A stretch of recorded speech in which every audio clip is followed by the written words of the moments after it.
राम राम रामेति रमे रामे मनोरमे सहस्रनाम तत्तुल्यं राम नाम वरानने. This was a sacred mantra given by Maharishi Narada when he was confronted by the wayward dacoit Ratnakar. This is how the dacoit Ratnakar became sage Valmiki. His life was touched with divine grace and was inspired by the epic poem called Ramayana. The glory of the poem and its description of leading life as human, the ideal brother, son, king, enemy, friend, and the ideal man living in society. King Dasharatha of Ayodhya was blessed with 4 sons, Rama the eldest born to Kaushalya, Bharata to Kaikeyi, Lakshmana and Shatrugna, twin brothers both to Sumitra.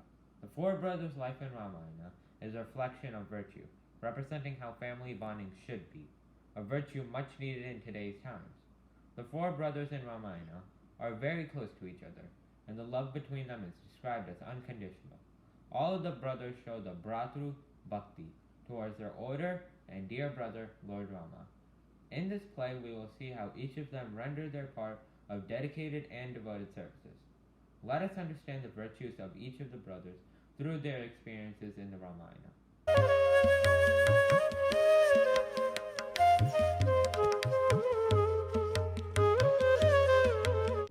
Lakshmana is famous for his service and devotion to his older brother, Sri Rama. His greatest desire was to protect his brother, and he could not bear to see him suffer. Although he had a short temper and got angry quickly, he never did anything without Rama's permission.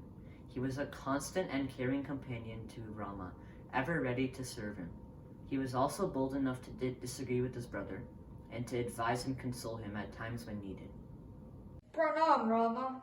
I heard you were being sent on exile to the forest for 14 years, and Bharata is being crowned the king in your place. This is being done to fulfill a boon promised that father gave Mother Kaikeyi. This is intolerant. We should do something about this. I am ready to punish him for this wrong act. Lakshmana, I understand your view, but calm down. This is our father's wish. Obeying one's parents is one's duty and not a sin. I am only saving our father by fulfilling his promise. Brother Rama, you are too kind. When a person does not know what is right and wrong and is determined to go the wrong way, he must be punished, whether he is your father or your guru. The old king wants to fulfill his word of Kaikeyi, not the word given you to make you the king. Rama, please tell me, whom should I slay first? I am waiting for your orders. Lakshmana, we are not supposed to talk like this about our elders. That's not dharma. It is also our duty as Kshatriyas to fight evil and establish dharma. What our father and our stepmother Kaikeyi are doing is adharmic.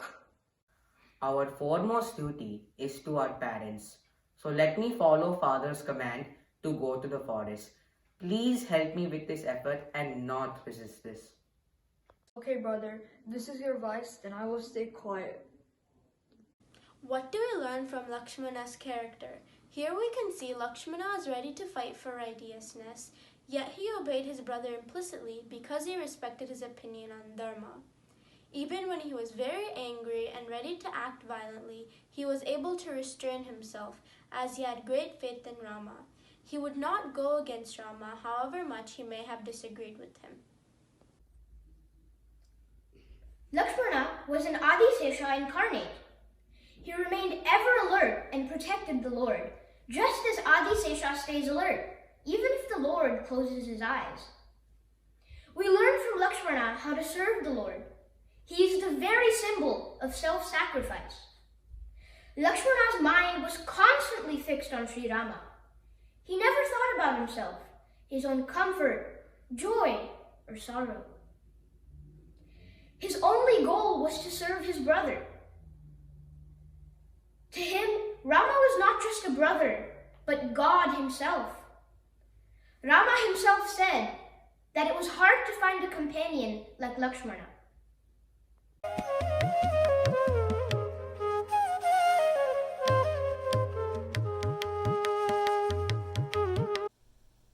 Bharata is the very image of nobility, the very embodiment of love and duty. He could have been the king, but he chose to be a commoner instead. Righteousness was more important to him than power, so important that he disowned his mother to do right, debated with his guru and Rama on dharma. His love for Rama and his selflessness continues to amaze and inspire people even today. He had to prove his innocence and devotion to Rama in every step of his way. Rama has been sent away with Lakshmana and Sita for 14 years. Bharata reaches Ayodhya. Bharata, my dearest son, the throne is awaiting your arrival. I have secured the kingdom for you and cannot wait for you to be crowned. You evil woman! I'm disgusted to call you my own mother. From here on, I disown you. O Queen Mother Kaushalya, I cannot even imagine what you must be going through right now. Bharata, please get ready for your coronation ceremony as per your father's wishes. O Queen Mother, you have such kind words for me. This throne never belonged to me. It belonged to my dear brother, Rama. I'm going to go and convince him to come back and rule Ayodhya, since it rightfully belongs to him. Bharata left Ayodhya for Chitrakuta and on his way met Guha and sage Bharadwaja. He had to convince them as well, and they helped him to locate Rama. Bharata's retinue created a noise that echoed through the quiet hills, much to the alarm of the peace-loving saints that lived in the forest. Lakshmana too heard this noise and climbed a tall tree and recognized the royal flag of the Raghu family. Dear brother Rama, Bharata is marching with the army of people here. Please, grant me permission to fight and slay Bharata and his army. Dear Lakshmana, I know Bharata and why he is coming. Let him come. My dearest brother Rama, please forgive us. You must return to Ayodhya at once, for you are the true ruler. The throne belongs to you. Our duty is to honor our father and our mother. He gave you kingship and ordained for my life in the forest. He certainly has the right to settle the manner of our lives. What right have we to reject his plans? Far from being right or wrong, it is your duty to rule the land. And I too shall do my duty and fulfill our father's last command by living 14 years in the Dandaka forest. Give up your grief. Return to Ayodhya and rule the kingdom. I shall certainly not sit on your throne, but can only agree to serve in your absence. Let me have the padikas from your feet, for they will adorn your throne, and I shall serve for 14 years in your name. I too will return to the kingdom with Bharata and take care of queen mothers and other noble women in the palace and all people in our country. I will follow your way of leading a hermit life within the palace and will merely represent the king's duties in the absence of our dear brother King Rama. I shall keep up this dharma and shall not deviate from finishing my duties. Pranam. Upon returning to Ayodhya, Bharata placed Rama's padikas on the royal pedestal and ruled the kingdom until Rama's return. He lived like a monk in a humble hut in a place called Nandigrama. He wanted to live simply like his brother, Rama. Such was his devotion of Bharata to his duty. For 14 long years, Bharata lived like a hermit and discharged his duties as a king with help and support from Shatrugna, but he never thought of himself as a ruler. He was only a caretaker. Bharata had been given what many princes and kings hope to gain through wars and battles, without any effort on his part. Yet he declined the offer and preferred to hand over the kingship to his older brother Rama, the legitimate heir to the crown.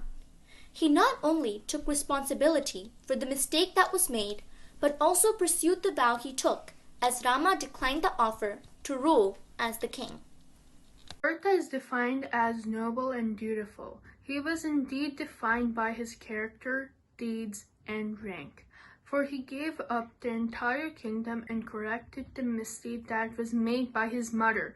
In addition, he fulfilled his duty by ruling Ayodhya for his brother until his return from exile.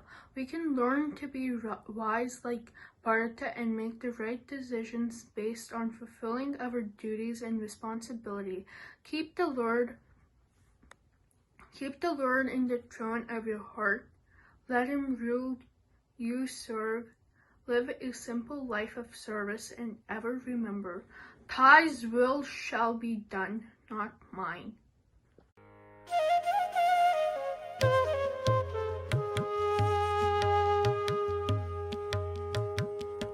Rama lived several centuries ago, but to this day his life story inspires millions of people around the world. Why is he so famous? What is it about him and his life that attracts so many people? He was the perfect man, and he showed us how to become perfect.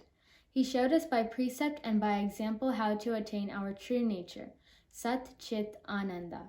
Though he was endowed with the trappings of physical perfection, good looks, wealth, strength, it were his inner qualities that made him truly perfect.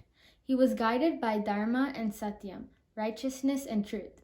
These values by which he lived and for which he fought and sacrificed make him an exemplary standard for others to live by. His life story shows us that knowing one's Dharma and living by it will indeed lead to perfection and peace within oneself and happiness and harmony outside. Here we will learn from his interaction with Shabari during his search for Sita. On their way to the Pampa River in search of Sita, Rama and Lakshmana visited the ashram of Shabari, a disciple of sage Matanga. She had been waiting for years for Rama to come by. Though a tribal woman by birth, she had the fortune of receiving Sri Rama's darshana. Though illiterate and unskilled in religious rituals, she attained liberation by her intense devotion to the Lord. Shabari was old, shriveled, and bent with age, but radiant with a spiritual glow. Dear Shabari, you are rich in tapas. Did you shed all the desires of the world? Is your tapas increasing day by day? Have you conquered anger? Have you learned to live on meager fare? How are your vratas helping you in finding peace? Has your devotion to the great been fruitful? Have you realized that you are ready to leave? Dear Rama, my tapas have become fruitful now at this moment, since my eyes have lighted on you. I have served the sages faithfully, and it has granted me reward. I have seen you. My life has not been lived in vain, since you have graced me with your presence, and I have earned a place in heaven. I've been purified, since your eyes have rested on this body of mine, and I will certainly attain salvation.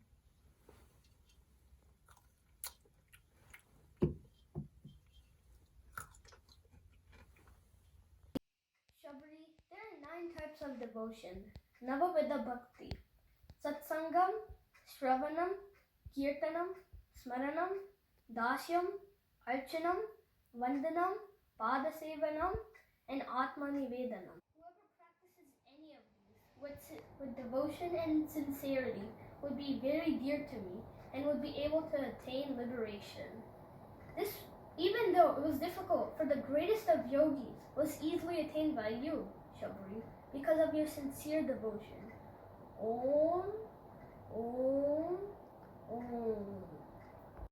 Rama is not only a hero and a paragon of nobility, he is also an embodiment of infinite excellences.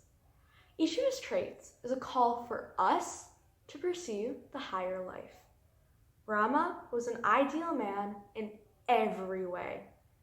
He was an ideal son, an ideal brother, an ideal husband, an ideal warrior, and an ideal king. In short, he was an ideal man.